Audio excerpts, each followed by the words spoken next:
What up? Welcome back to the Birdhouse Dynasty Show and our Week 8 preview. Thursday night football rehash. It's going on right now, live, fun, and our Week 7 takeaways. So, where do we start? Well, Chargers are dominating 24-3. Justin Herbert lighting it up with those sweet they're wearing the all blues tonight. Love it. Last week was the all gold. Love it. Yes, I love my Buccaneers uniforms, but man, the Chargers have the best in the league. No doubt. Any combo, number one. That's my first takeaway. Week 7 unis crushed. Those get a 10. These all blues tonight. They never wear these the dark blue navy pants with the navy shirts. It's beautiful. Love it. They always wear the white pants with these. Nice touch. Love it. All right. Anyway, powder blues, whatever. Chargers uni's awesome, and they're kicking ass tonight. Oronde Gadsden. Yes, we'll get to him in just a minute. But before that, we would like to talk about the first guy here, and that would be my boy, Brashard Smith. Yes, let's get old Brashard up here. So, Brashard Smith, the 6th round running back selection for the Kansas City Chiefs, was brought in to sort of have the Jerick McKinnon role, and he has definitely slid into that role. Let me get you the stats here. Last week, this is why we are getting excited about Brashard, not just because I have a dozen shares. Yeah, I think it's a dozen. Anyway, he was up to 35% snap share. And not just that, but, they blew out the Raiders last week, so he did get a good amount of those carries. He had 14 carries last week, 14. But all 5 of his catches for 42 yards were a part of the game plan. When he's on the field, his target share is awesome. And so that's the key here. Brashard Smith getting more work. Last week, 81 total yards. Didn't get in the end zone yet. But that's yet. Because when it happens, and they're playing Monday night against the Commanders,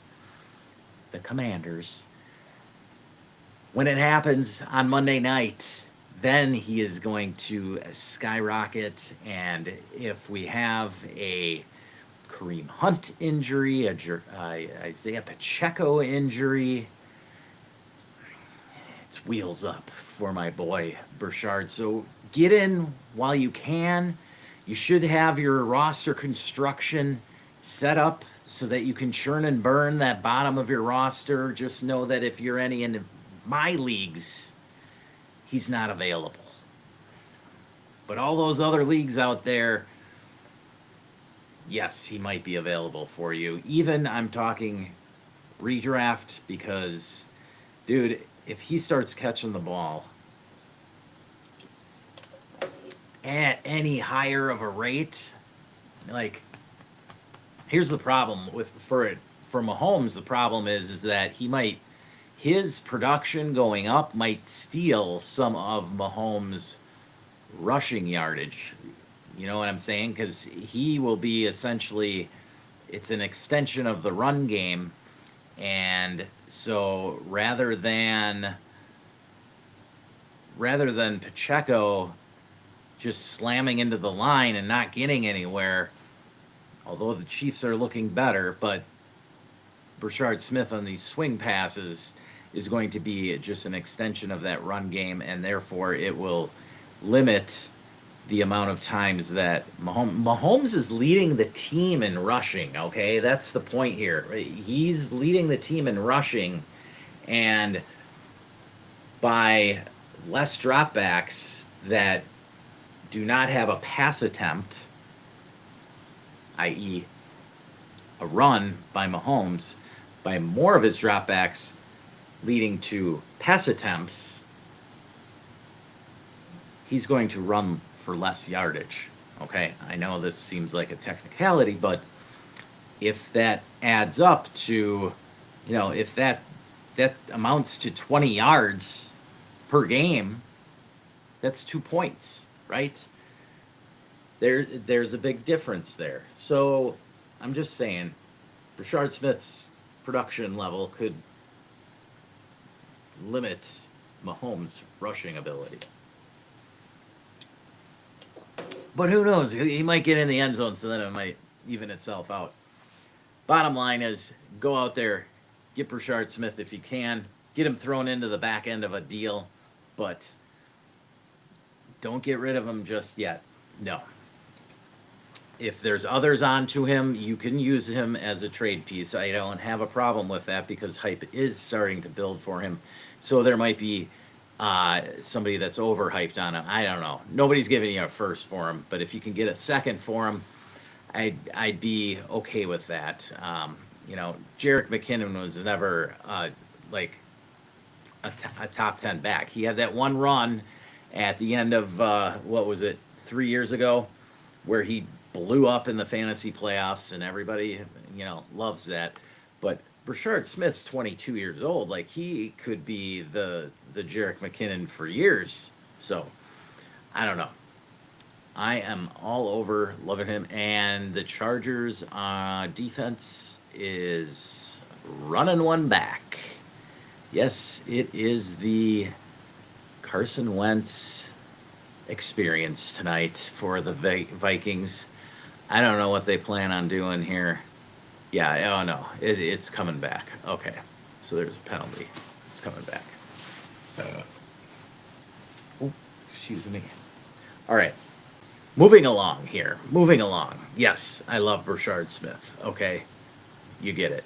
All right, but I'm saying it's happening actually here. All right, so I told you all about Woody Marks, and it started happening, and now it's actually happening. It's their offensive line just sucks in Houston, so I don't know if it actually is going to happen this year unless they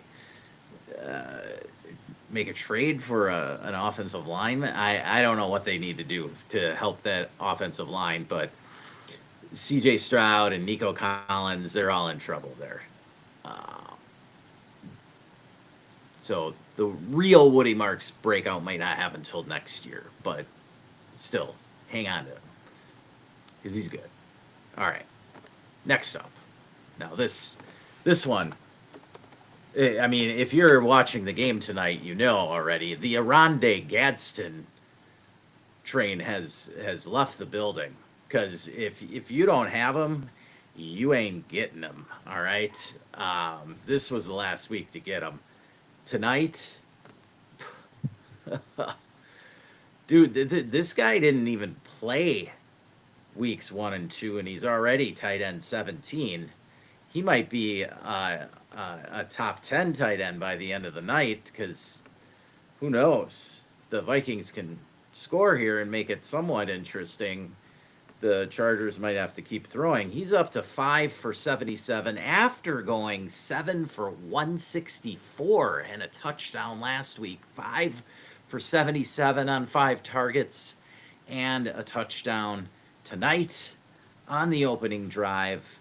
Mac Daddy, Arande Gadsden. Mac Gaddy. Yep. Giddy up. The train has left the building. This dude, a converted wide receiver, which is what his dad was, late 90s, with the Dolphins, who was a pretty solid veteran player. He hung around in the league for a while. Never was a Pro Bowler, not that good, but he was I don't know, Rashad Bateman light. um, Josh Palmer. Okay, Josh. That's what Oronde Gadsden Sr. was. Josh Palmer. Okay, so this kid grew up around the league. All right, he played, as I said, wide receiver at Syracuse. Then converted, put on a little bit of weight, and converted into a tight end. And last year, Kyle McCord loved this guy. He was pounding the targets over and over. Kyle McCord threw the ball a ton last year, and Oronde Gadsden was his guy. And now Justin Herbert is loving him. And so now it's going to be tough. Like, I can't believe, going back just 2 weeks ago, some of the trade offers I was throwing out there to try and get more shares of this guy. I got about 5 right now, but if I could have gotten more, I would have. It was just tough and understandable. I mean, it wasn't just the week before. He had the week before his big blow up last week. He had 7 for 68. So, like, with 8 targets. So I mean, he is getting punished with targets from Herbert. And this dude is ready to fly the rest of the season. And not only him, but this Chargers offense is continuing to sling the rock. Last week, 55 pass attempts. The Chargers were in comeback mode all game long against the Colts juggernaut offense. And the final score, 38-24, does not do the justice of that ass whooping the Colts gave them. Again, 55 pass attempts last week.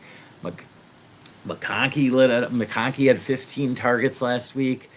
Keenan Allen had a big day, but the Chargers weren't even close. All right, and we'll get to the Colts in a little bit. But if you've got Oronde Gadsden, I personally am not selling. I believe this guy is real. He's got NFL pedigree. That's part of it, but that means that he kind of understands the game, the culture of the game. Understands the game. He's fucking playing the game. He understands the culture and what it takes to be an NFL player, and if not, his dad will not start him in his fantasy football lineup and force him to start playing better. So, yes, Oronde Gadsden, hold. You can't buy him right now. You cannot buy Oronde Gadsden. It's good for you if you got him last week and you've been listening. Good for you. All right, next up on the docket, we have got one more rookie we want to hit up, and that is our boy, Travis Hunter, Heisman Trophy winner, Travis Hunter. It is his time. As I said last week, it would be his time. Last week, up to 78% snap share on offense after following 67. Look at the last 5 weeks, 53%, 56%, 67%. 78% in week 6 against the Seahawks. He only went 4 for 15, but he upped it to 7 targets. I was like, you got to get in now. And now the train may have left the building. Now is the time where the people, some people were out on him from the get-go, right? Because they were like, oh, no, he's going to play defense. You're going to get screwed. I don't want to mess with it. I don't know what he's going to play. I don't want to get screwed. Okay? There's that set. Then there's the other side who's like, dude is awesome. The Jaguars are going to play him all the time on offense. Don't worry about the defense. Touchdown, Jordan Addison. Looks like it'll be 24-10 now. I don't know if they'll go for 2. They cut it to 13. Nah, they can kick. Just kick it. Okay. I was on the side buying the talent. Okay, so I got myself plenty of shares because I didn't see them spending that much draft capital and not using them a ton on offense. Like they gave up quarterback value for this dude. Now, first few weeks, their starting corner was out, and then they made the trade with Cleveland and get a better corner, even though they just flipped corners. That by getting, I forget, Campbell, is it Tyus Campbell? By getting him, it's allowed them to play Travis Hunter on offense more, essentially. And the Jags need it. Like they're sitting now at they're 5-2, right? Am I wrong? They are. I know they were 4-1. They're on bye this week. God.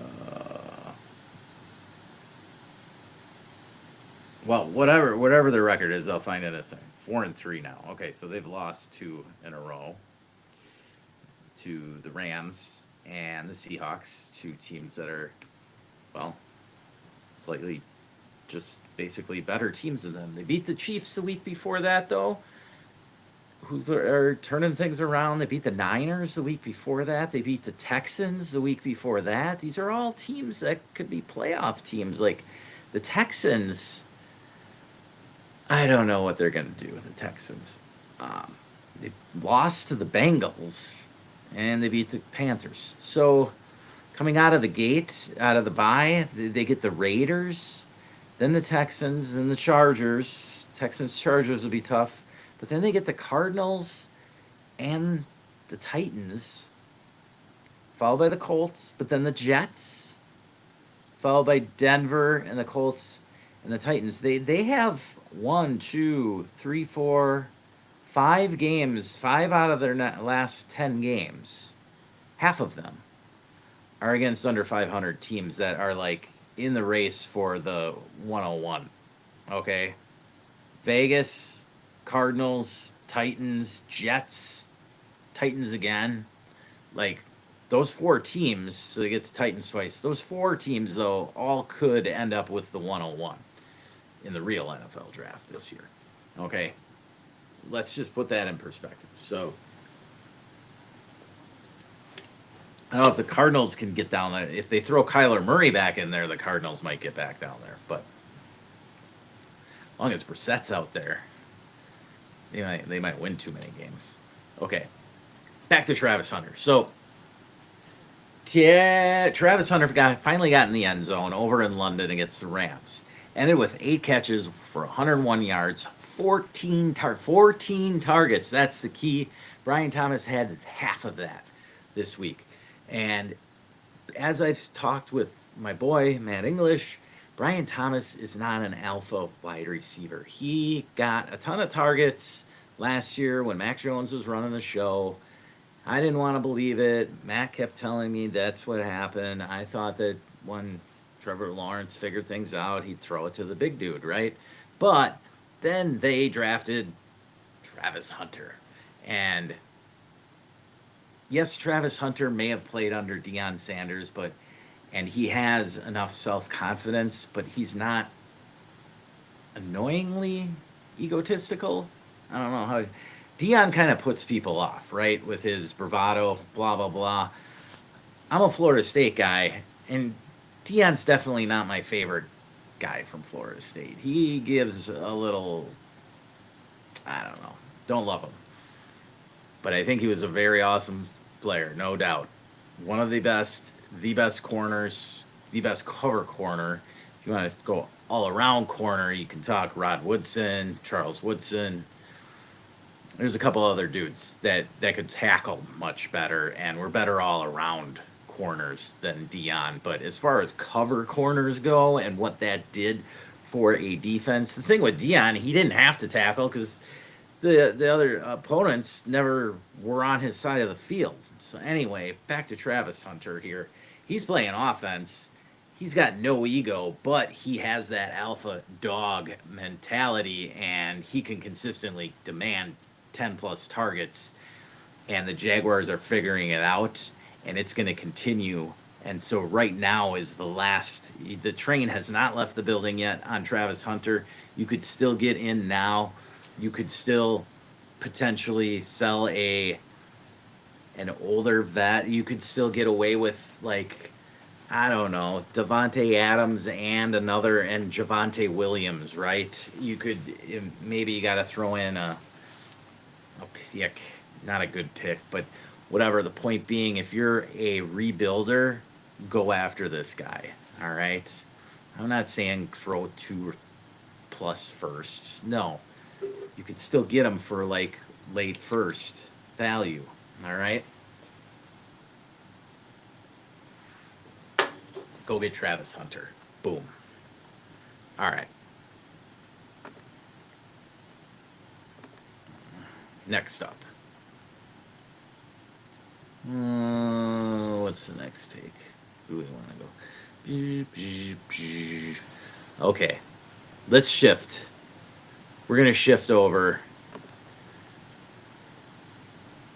We're going to shift over to running backs. Okay?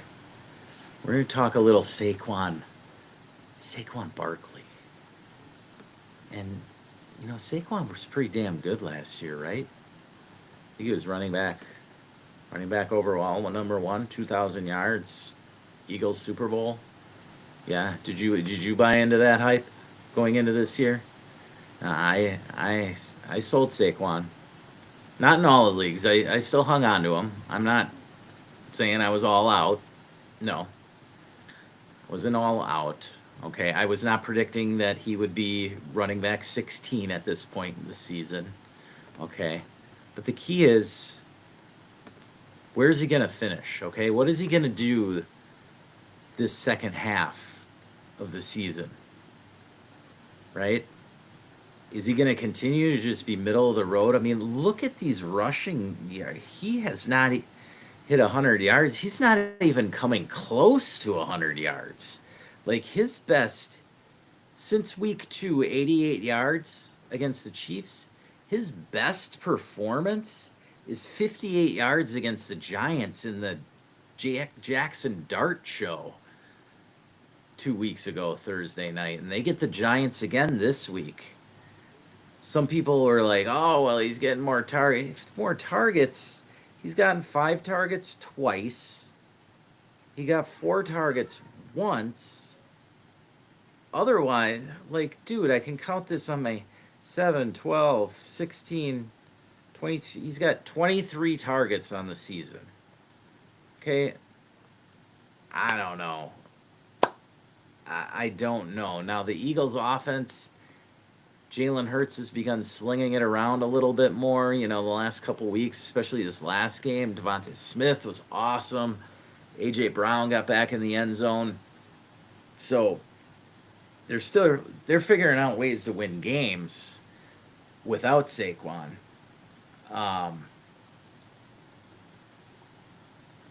So is this a buy low?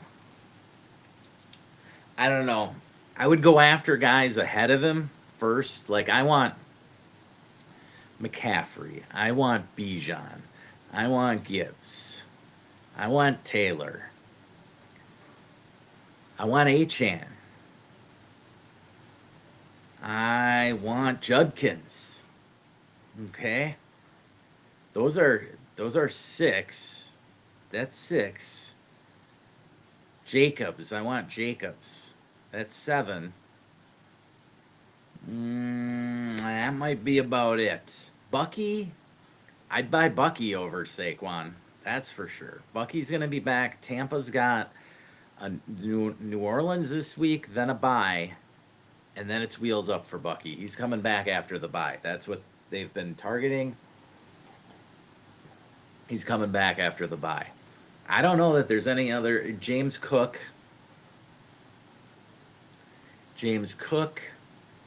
And Kyron, no.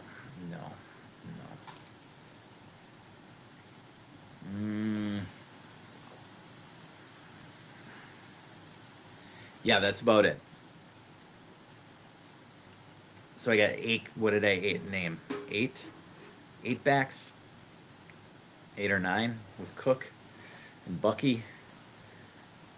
So that's as deep as I really want to go. And Saquon. So do I have Saquon right there with Kyron? Like, I'll take Saquon over Kyron, okay? Yeah. All right. And Kyron's probably outscored him this year. I mean, Saquon is running back 16. I'm sure Kyron's hanging out around running back 10 ish, somewhere in there. But Saquon, like Brees Hall, who would you rather have? Dynasty, I'll take Brees Hall because of the age. I think he'll last a little bit longer. Saquon with the tree trunks. I mean, Saquon and Derrick Henry are the most disappointing stud back so far. Henry, I'll take him. He's cheap and he's gonna produce. Okay, this Ravens offense will bounce back. I don't know that they're gonna win the division, but they could still sneak in as a wild card in the playoffs. Um, Now, because they're getting healthier on defense. That's the real problem. They can't stop anybody. Uh, their offense has been pretty much fine, except for the last couple of weeks where it was that clown show with Cooper Rush. But Saquon is going to do better because he can't really do much worse here. Like, dude's averaging like 45 yards a game rushing. Uh, yeah, what has he got? 3 rushing touchdowns. Okay, I think he could get to 10, but realistically, it might only end up with 8. Yeah, I'm looking elsewhere to spend my first. Like, what does it cost James James Cook versus Saquon Barkley? Are they the same price? I'll take Cook. All right. Just go through your leagues when you're trying to buy, and we're gonna get to this after we go over the other 2 backs I want to touch on. So why don't I touch on the others and then we'll get to it. So here I want to get to McCaffrey first and just show you how ridiculous this dude's season has been. All right. Christian McCaffrey, first of all, would be the 5th best wide receiver if you just took his receiving stats this year. All right? That's how ridiculously good he's been. And then you add in the rushing yardage. I mean, it's just insane. Okay? And so I've got no problem overpaying for McCaffrey right now. I don't want to get too insane. I'm not saying like 2+ firsts. Okay, I just sold him for 2 firsts and a 16-teamer super flex, 226s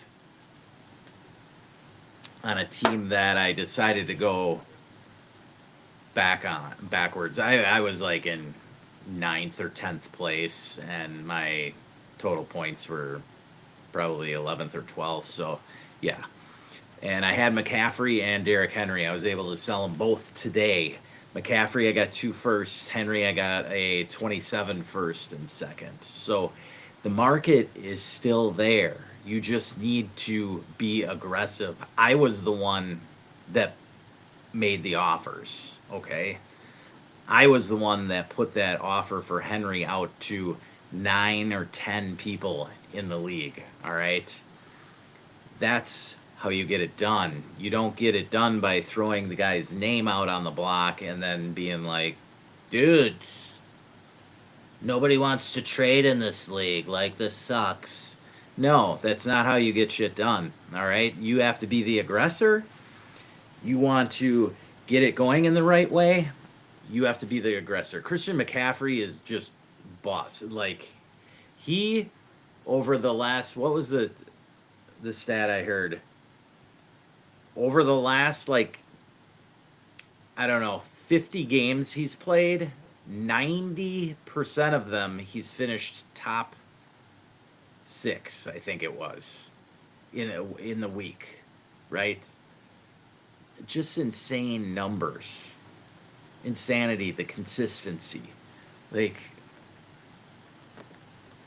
look at this. We're 24, 23.7, 22.5, 26.1, 27.9, 23.6, and 44.6 last week. Dude, he 23 plus every week this year. Okay, a 22 and a half plus every week this year. Is he going to stay healthy the rest of the year? That's the big question. That is the big question, and that's the roll of the dice. But if you roll the dice on him and you hit the jackpot, you're winning your league. Like, I'm telling you, if you are on a contender and you land McCaffrey, you're going to make the championship game. Very likely. I mean, I don't care who they're playing against week 16. Now I'm going to look anyway. Oh, yeah, against Indy. Oh my gosh, this is going to be fun. Week 15, yeah, Tennessee. The only thing that could hurt you with Tennessee is that he does too much damage in the first half and sits the whole second half.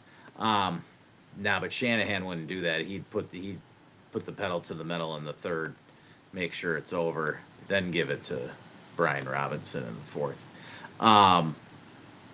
Again, he's matchup proof because of the receiving game. Like, look at this. 16 points in receiving, 17 points receiving, 10, 18 points receiving, 15, 21. No, that's a fumble loss. 21 points receiving, 16, 22 points receiving, 12 points receiving. Like, it's just gross. And then finally, last week, he goes over the 100 mark for the first time in like 2 years rushing. But yeah, that's why he's matchup proof, and that's why he's just completely awesome. He probably gets hit less, going out and getting hit by safeties versus linebackers. I'll take that. Finally, I wanted to mention Jonathan Taylor before I get into a little spiel on choosing your path. But Jonathan Taylor, part of this phenomenal Colts offense that's just been insane, and you're going to have a tough time buying Jonathan Taylor. I tried buying him for a first and Bill. So first, JCM, and Jonathan Brooks. So that was just my initial offer. We'll see. I'll go back to him. That was from the last part. I was offering it to the last place team in the league. So I don't know why this guy would want to hang on to him for the rest of the year. But so far he didn't even throw me a counter. I don't know. But Jonathan Taylor is just a horse. Running back one right now. The only guy outscoring Christian McCaffrey. And that's, I am shocked. Well, he's got three touchdown games, so I guess that's why. This Colts offense is not just good; it's historically good. Like, they are on pace with the greatest show on turf, and ironically, the greatest show on turf was led by some dude out of nowhere named Kurt Warner, just like Daniel Jones. Daniel Jones, at least people knew of prior to this year, but it's kind of similar in that regard, in that it's just the perfect combination, right? That was Mike Martz and Kurt Warner. This is Shane Steichen and Daniel Jones. But Steichen, this is what's making me a believer, is that Steichen did this with Nick Foles before. So it's not like this is the first time he's been able to do this. And it may not be the last, I don't know, but the Colts need to extend Daniel Jones right now before he wins the MVP this year, and they can't afford him next year. All right. So get on that. Do that, Indy. And this offense, I don't think is slowing down until they meet the Chiefs or the Bills or somebody in the playoffs. I don't think they're going to make it to the Super Bowl, but that's just because the AFC's loaded at quarterback, and I trust if they were matched up against the Chargers again in the playoffs, yeah, I don't know that I can believe the Colts are going to win that matchup. If they're matched up against the Chiefs, I don't believe they're going to win that. If they're matched up against the Bills, against the Ravens, all right, those are all teams that I would take over them in the postseason. But that doesn't matter to us in fantasy. And in fantasy, that means you want to get as many pieces of this as possible. Whether it's Taylor, whether it's Tyler Warren, Michael Pittman, in best ball, Alec Pierce, Josh Downs. Hell, even A.D. Mitchell is probably, I mean, he might hang on to the ball this time, the next time he gets close to the end zone. But that's their only blemish on their record. They're 6-1, and that was the game that A.D. Mitchell dropped the ball at the half-yard line. Daniel Jones is the piece that you really want to go get. He's only a first right now, barely just crept into being valued at a first. That's the piece. If you need a quarterback and you don't want to pay too much, Daniel Jones is lighting it up. I just want to see where he's at on quarterbacks. There's Indiana Jones. Quarterback 5 on the year. Yeah, I don't see that slowing down. He gets a few rushing touchdowns here and there. He's at 4 right now. The rushing yardage hasn't really come, but he could actually step that up. But yeah, I don't know what else I can say. JT, as long as he stays healthy. Sneaky pickup would be DJ Giddens. I don't know, honestly, if it's going to be Giddens or Amir Abdullah. Abdullah's been getting looks, but I think a lot of that has to do with the fact that he's a big special teamer. So that's why he's on the roster.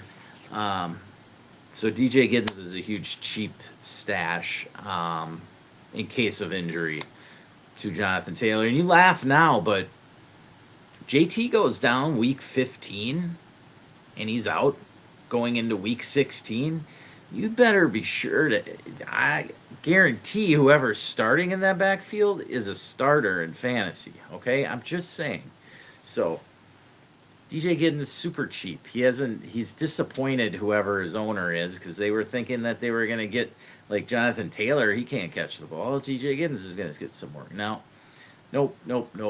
Jonathan Taylor actually getting just enough receiving wise to, well, put him past McCaffrey for the time being. Like, look here, full PPR league, 5.5 points here, 7 points, 13 points receiving, 4.5, 7 points, 5 points, 5.4 points, 6.8 points. You see, so like every week he's getting over 5 points from the receiving game.